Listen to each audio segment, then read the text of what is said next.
परमात्मा से कुछ मांगने पर न मिले तो उदास मत होना, क्योंकि परमात्मा वह नहीं देते जो तुमको पसंद हो, बल्कि वह देते हैं जो तुम्हारे लिए बेहतर हो। आशीर्वाद या श्राप, यह एक बहुत ही शिक्षाप्रद और पौराणिक कहानी है। स्वर्ग में भ्रमण कर रहे नारद जी ये देखकर बहुत हैरान थे कि धरती पर बहुत से लोग बहुत खुश हैं जो धन के पीछे भागते हैं, और वे लोग बड़े दुखी हैं जो भगवान की भक्ति करते हैं। इस विचार से ग्रस्त नारद जी काफ़ी परेशान हो गए, और जब उनसे रहा नहीं गया तो वह सीधे पहुँचे बैकुंठ धाम, इस प्रश्न का समाधान पाने के लिए भगवान विष्णु के पास। नारद जी जैसे ही भगवान विष्णु जी के धाम पहुँचे, भगवान विष्णु उनके मन की बात पहले ही जानते थे। विष्णु भगवान ने नारद जी से कहा, चलो धरती लोक पर चलते हैं और आपके प्रश्न का समाधान पाते हैं।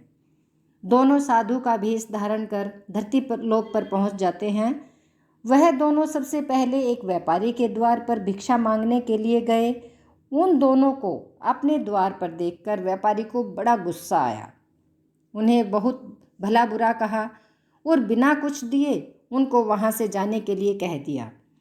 जाते जाते साधु के रूप में भगवान विष्णु ने उसे आशीर्वाद दिया कि तुम्हें और ज़्यादा धन मिले।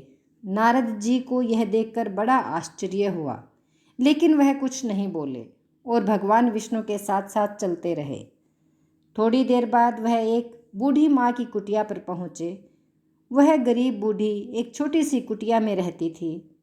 उसके यहाँ जाकर जब दोनों साधुओं ने भिक्षा मांगी तो बूढ़ी माँ बोली, मेरे पास तो आप लोगों को देने के लिए ज़्यादा कुछ नहीं है, लेकिन हाँ, मेरे पास एक गाय है जो दूध देती है। अगर आप चाहो तो मैं उस गाय का दूध निकाल कर लाती हूँ और आप दोनों के लिए उस दूध को पीकर अपनी भूख को शांत करना आसान हो जाएगा। साधुओं के हाँ कहने पर बूढ़ी माँ ने दोनों के लिए दूध का इंतजाम कर दिया। खुश होकर साधु के भेष में विष्णु भगवान ने उस बूढ़ी से कहा कि बताओ तुम्हें क्या चाहिए।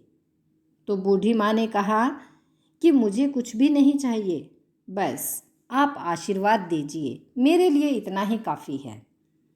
आशीर्वाद देकर दोनों साधु वहाँ से जाने लगे। तब जाते जाते विष्णु भगवान ने बूढ़ी माँ से कहा कि तुम्हारी गाय कुछ दिनों में मरने वाली है।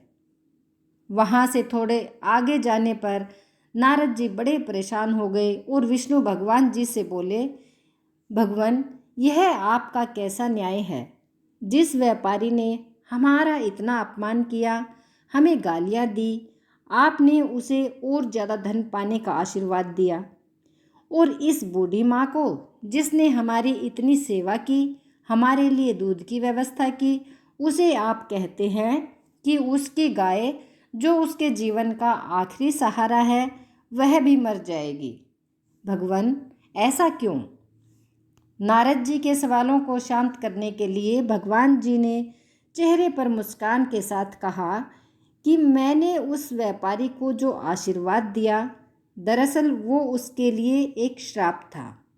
उस व्यापारी का मन पूरी तरह धन कमाने में फंसा हुआ है, और अगर उसे और ज़्यादा धन मिलेगा तो वह आखिरी समय तक उसी धन के पीछे भागता रहेगा और अगले जन्म में सांप बनकर उसके पास कुंडली मारकर बैठा रहेगा। और रही उस बूढ़ी माँ की बात, तो उस बूढ़ी माँ का पूरा ध्यान अच्छे कामों में और भगवान भक्ति में था। हाँ, सिर्फ थोड़ा सा मन उसका उस गाय में अटका हुआ था, और वह अपने आखिरी समय में उस गाय के मोह में यह चिंता करती रहती कि उसके जाने के बाद इस गाय का क्या होगा, क्या कोई उसे हानि पहुंचाएगा या मार डालेगा, और वह पूरी तरह से मुक्त नहीं हो पाती। बस यही कारण था कि मैं चाहता हूँ कि आखिरी समय में उसका ध्यान पूरी तरह मेरी तरफ रहे, ना कि इस गाय की तरफ। भगवान विष्णु के समझाने के बाद और इस पूरी घटना के बाद नारद जी का मन पूरी तरह से शांत हो गया और वह खुशी खुशी स्वर्ग को लौट गए। दोस्तों, यह छोटी सी कहानी हमें बताती है कि हमें अपना जीवन अच्छे कामों में समर्पित करना चाहिए, ताकि अंत के समय में भी हम अच्छे कामों के बारे में सोचें और भगवान के बारे में सोचें और इस जन्म मरण के बंधन से पूरी तरह से मुक्त हो सकें। तो ये थी आज की कहानी अगर आप लोगों को अच्छी लगी हो तो इसे लाइक और शेयर करें और ऐसे ही और कहानियों के लिए मेरे चैनल को सब्सक्राइब करें। धन्यवाद।